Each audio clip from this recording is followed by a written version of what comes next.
How many of us really realized what was behind all these changes in the world and in our own country?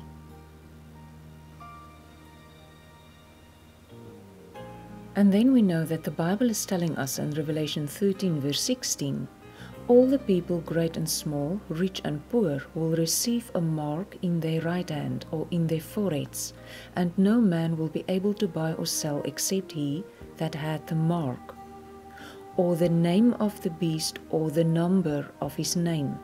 Now it is clear that Satan did not forget about Africa, and therefore we see that the banks will see to it. Now this is a news article confirming it. We see it is in January 2008. 7 South African banks start smart card RFID option, Europay, MasterCard and Visa. South African banks start smart card option to combat card fraud. Now 7 major banks in South Africa decided to work together and formed the South African Europay, MasterCard and Visa Forum in a bid to stamp out card fraud. All Absa merchants have received upgraded PayPoint terminals. Now this article appeared in South Africa Info. Get set for smart card explosion. Now we see that they've started to promote this idea from the year 2004, and we see that it is falling in place right now. Now we know that the smart card is cards with an antenna and a microchip. Now their goal is to make us used to the microchip, and it will later move from the card to our hands, just as the Bible predicts that it will happen. Now from the top, I'm going to read microprocessor cards, which are in fact plastic cards containing a small microchip. Memory cards allow only for the storage of data, whereas microprocessor cards allow for information to be added, deleted or manipulated. Both types are also known as chip cards, thanks to the computer chip embedded in the card. From the 1st of January 2005, all new credit and debit cards issued in South Africa are required to be smart cards, meaning a rollout of a minimum of about 12 million smart cards to banking customers over the next 5 years. And then we see 30 million ID smart cards. The single biggest smart card project this country will see, however, will be the new Home Affairs National Identification System, known as HANIS, which will require the replacement of identity documents with around 30 million smart cards, one for every eligible South African, during the same 5-year period.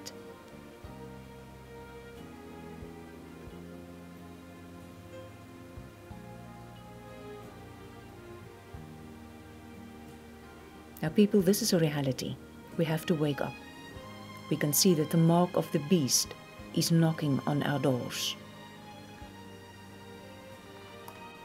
Now there we can see that every person in South Africa is going to receive a microchip.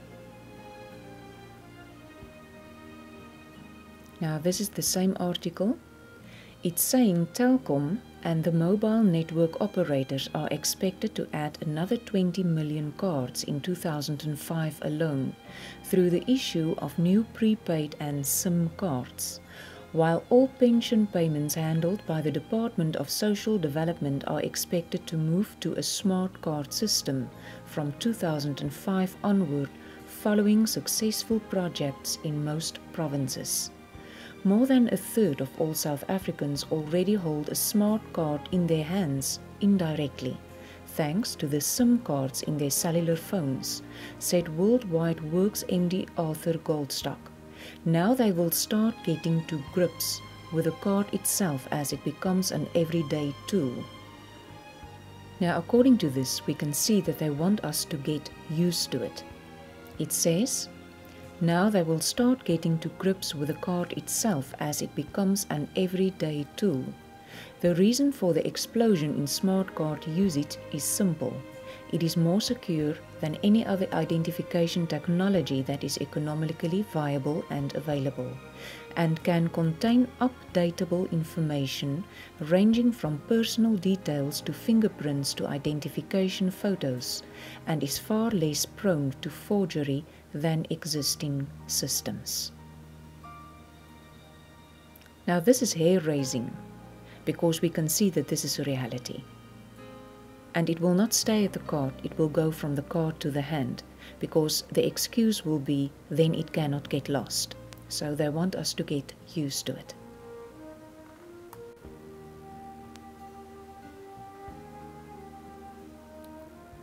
Now this is still the same article, and we read from the top paragraph. We will begin to see an unprecedented range of applications for smart cards from 2005 onward.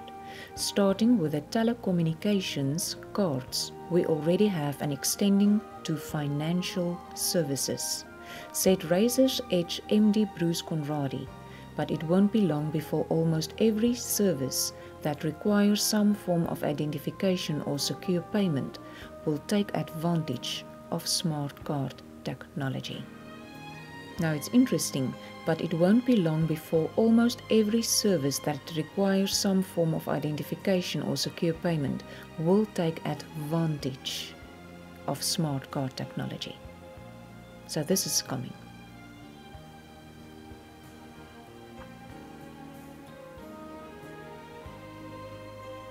Now this is still the same article.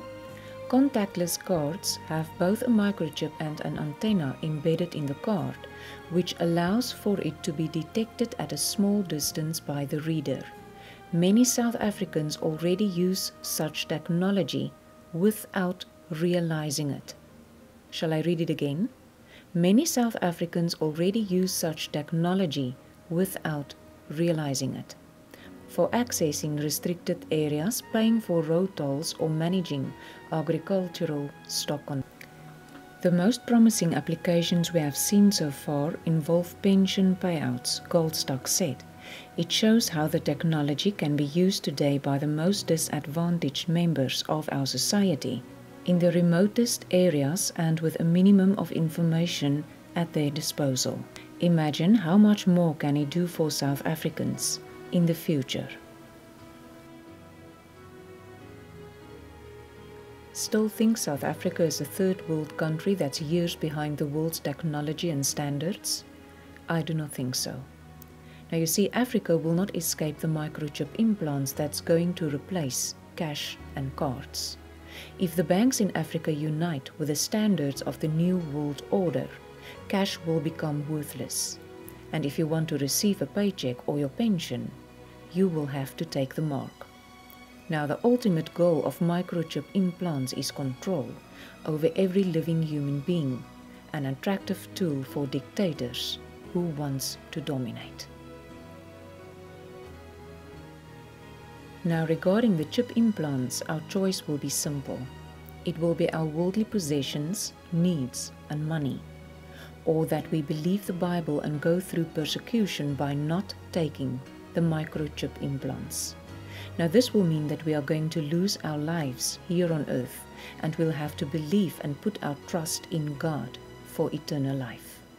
Now therefore the Bible warns us in John 12 verse 25, "He that loveth his life shall lose it, and he that hateth his life in this world shall keep it unto life eternal."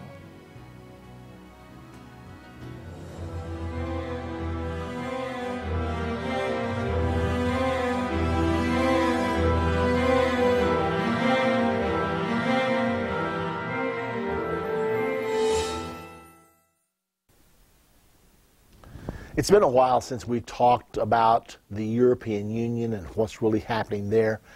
In the Bible, there's a prophecy that states that the Holy Roman Empire will be revived, and that the last day world dictator that's called the Antichrist and his religious partner, the false prophet, will come out of this revived Holy Roman Empire.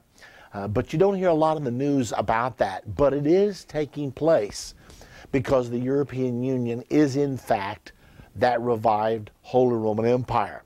They've indicated that they know exactly what they're doing because when they minted their first coin, they put the picture of the first emperor of the Holy Roman Empire, Charlemagne, on the coin.